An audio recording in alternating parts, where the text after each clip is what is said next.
I am Thatnursingprof and welcome to my channel. In today's video, we're going to talk about how do you tackle all of your reading assignments in nursing school, because there's a lot. The first thing I would recommend is to break it up. So look at your syllabus, look at what chapters you're going to be reviewing that week, and then go and look in your book and see how many pages long each chapter is. Some chapters are only going to be like 15 pages. That's not too bad. That's reasonable. But some are going to be like 40 pages, right? And so if you have 5 chapters a week and they're 40 pages each, that's a lot of reading for you to do. So what I first recommend is figure out how much reading you actually have to do and when it is due by. Then once you figure it out, break it up. No one expects you to sit and read 200 pages straight through, right? At least not from a textbook. That's not the funnest kind of reading, I know. So what you should do is break it up. If you have 200 pages to read, maybe I'll read a couple of pages a day. Maybe I'll read like 40 pages a day. That's more reasonable. When you are doing your reading, make sure you're doing your reading in an academic or pseudo-academic setting. It's going to help you remember it better. So do not read somewhere comfy. Do not read on your couch. Do not read in your bed. You want to read at a desk, in a chair. You want to read at your table, like your dining room table, something like that. Somewhere where there's a hard surface. That's actually going to help you remember it better because it's a lot more like when you're actually at school. Have you ever done a reading assignment and you read the whole thing and you're like, I don't know anything I just read. I don't remember a single thing I just read. Because you were reading it, but you weren't really comprehending it. You weren't really paying attention to it. So a way to force yourself to pay attention to what you're reading is to take notes on what you're reading. And you can take notes in your book, if it's a book that you own. If it's a book that you're renting or you intend to sell back, then maybe don't do that. Take notes on a separate piece of paper.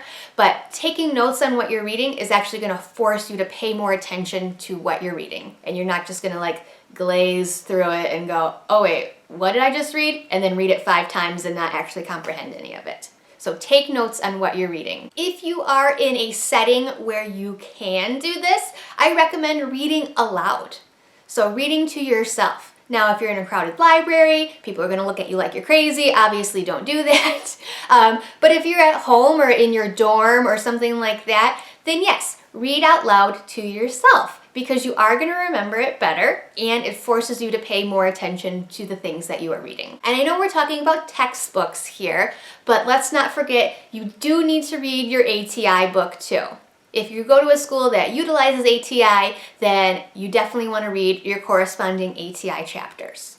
And in your syllabus, your instructor will have put the corresponding ATI chapters to the textbook chapters because they're not always going to match up perfectly.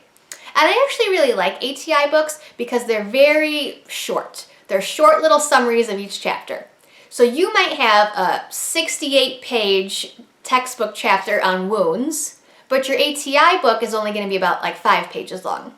So it's going to be a very condensed summary of that 68-page textbook. So your ATI book is your friend. Don't forget about it. Do use it. If you're reading from an ebook, if you've downloaded your book, you can actually take notes and highlight in your ebook, if that's the way you like to do it. So don't forget to do that either. Before you read the chapter, you want to kind of pre-read the chapter.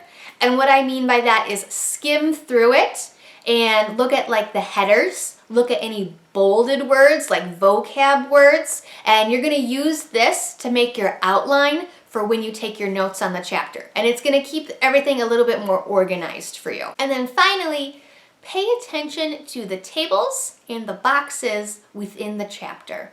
They are there for a reason. They are there to help kind of organize major concepts or ideas from the book. And I think they're really helpful for students to look at and to learn from. Because a lot of times they will organize, a bunch of different diagnoses together and what do they have in common and what do they have that's different and what do you as the nurse need to know about it. So I really like to look at boxes and tables in the textbook. I think they're really helpful. Don't forget to read the chapter summary at the end of the textbook. And then if there are any practice activities or practice questions at the end of the textbook, or if you have a separate workbook related to your textbook, do those too. But again, like I said in the beginning, break that up. Don't do it all in one sitting because you will not remember it if you do it all in one sitting. Do a little bit each day. Well, I hope this video was helpful. If you have any more tips or tricks on how do you read a textbook, go ahead and let me know. And thank you for watching. I'll see you on the next one.